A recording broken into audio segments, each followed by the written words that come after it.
Hi and welcome to the Baby to Sleep YouTube channel. I'm Nicole and I'm going to talk to you today about naps between the ages of 6 to 9 months. Now, I know that when you're looking on the internet, you'll find all sorts of contradictory information. You'll sit there going, okay, so when should my baby go for a nap? And you'll see something that tells you every 2 hours.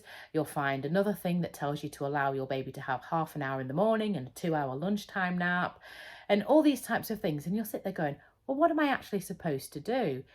By the way, have you ever told a 6-month-old baby that they are to have a 2-hour nap at lunchtime? Do they listen? Do they understand?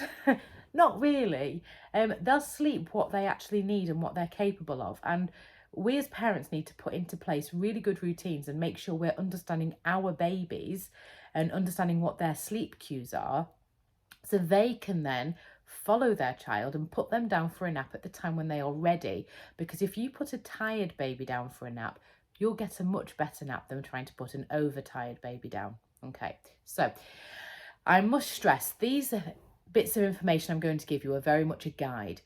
Please do not use this as a set in stone because every baby is different. Use it as a kind of an idea, as something to work from.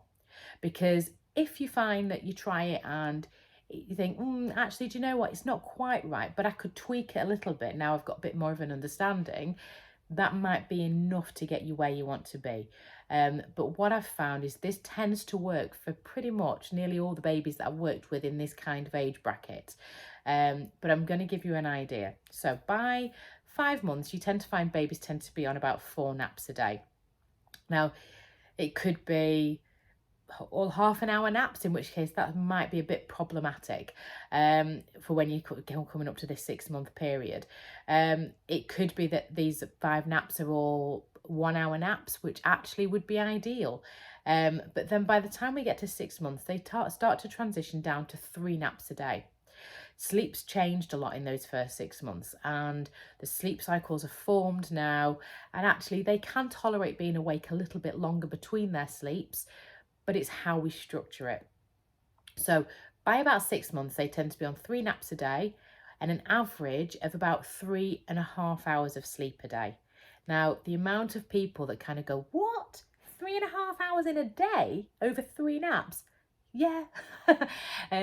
Not every baby's the same, but because realistically, there's only so much sleep they can have within a 24-hour period. So if you've got a little one that's going to sleep in 12, 13 hours a night, yeah, they probably don't need 3.5 hours in the day. If you've got a little one that's doing that sort of 11-ish, which is the average, 11 hours overnight, yeah, then 3.5 hours, that's quite reasonable, quite, normal to be expected of that sort of age group. So the way it works quite nice to be split is if you actually say, right, so of these 3.5 hours, it doesn't really matter too much how it's split as long as it's not heavy loaded at either end in the wrong way. So for example, what you don't want is a half an hour nap in the morning, a mega nap at lunchtime and a mega nap in the afternoon, or just generally, a really big nap like a huge nap in the morning, a shorter lunchtime nap, and then an even shorter afternoon nap. These are the sorts of things that could potentially cause issues with your sleep. But you can't make a baby do something that they don't want to do. You can't force them to sleep for 2 hours because some program has told you that they must sleep for 2 hours. I've never been able to tell a baby to sleep for 2 hours and they listen to me. So we want to make sure actually we're following them. So if we look at about 3 hours ideally over the first 2 naps, this works the best. I'm not saying this is what you have to do. There's so many different ways to do this, but this is what I find tends to work the best. If the first 3 hours are split over the first 2 naps, whether it be an hour and a half on each, or whether it be an hour in the morning, an hour and then 2 hours at lunchtime, with like a half an hour cat nap in the afternoon. And the reason I'm saying it works best if it's done this way is because between 8 and 9 months, they start to drop that 3rd nap. And what you don't want is your 3rd nap to be a really big chunky nap for them to refuse it, because then you're going to be in a situation where you could be going from 12 o'clock, 1 o'clock in the afternoon, right through to bedtime with no nap.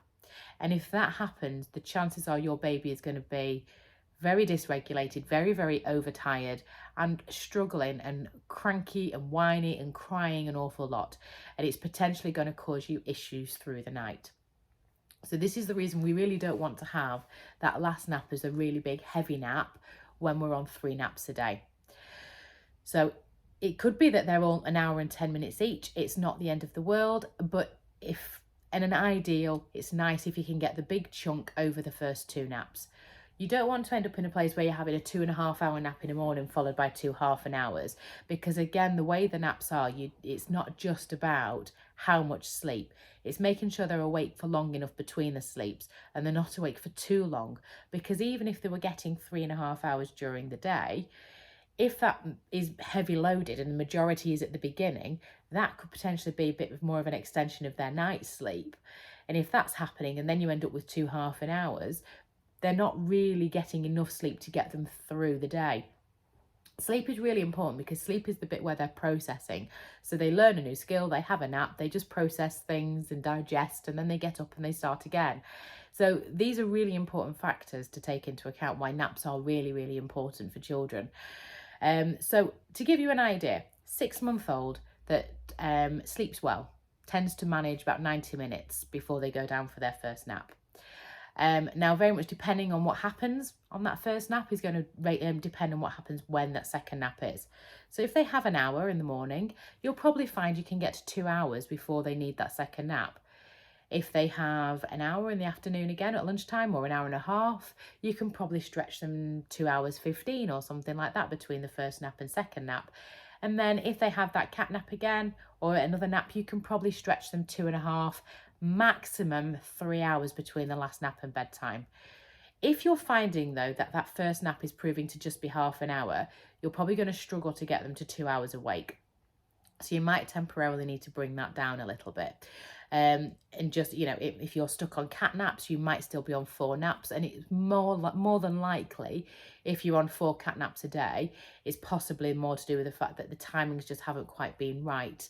And we just want to make sure we get those timings better, because if they go to sleep when they're ready to go to sleep, you naturally tend to get a longer nap.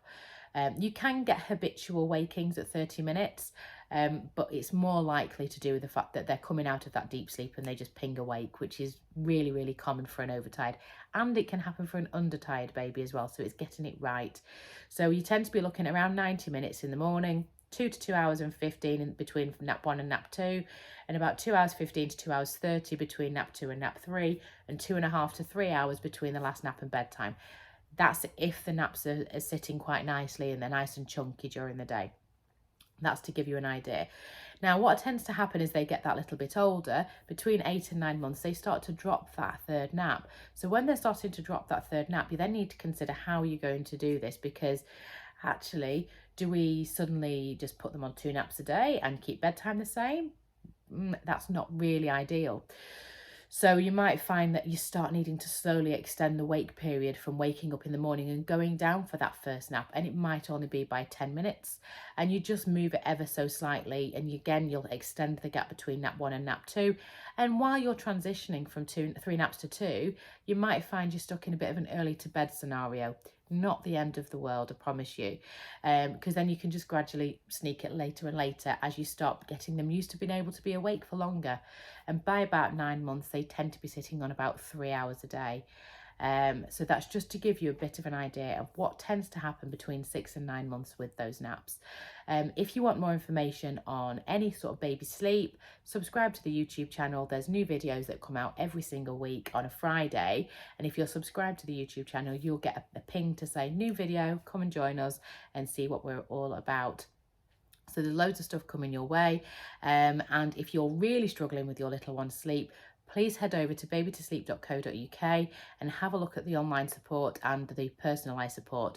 So I do one-to-one support if you are really in a situation where you need someone to hold your hand, and I do online support as well, which is basically in the form of an online course using videos. So it's really easy to understand.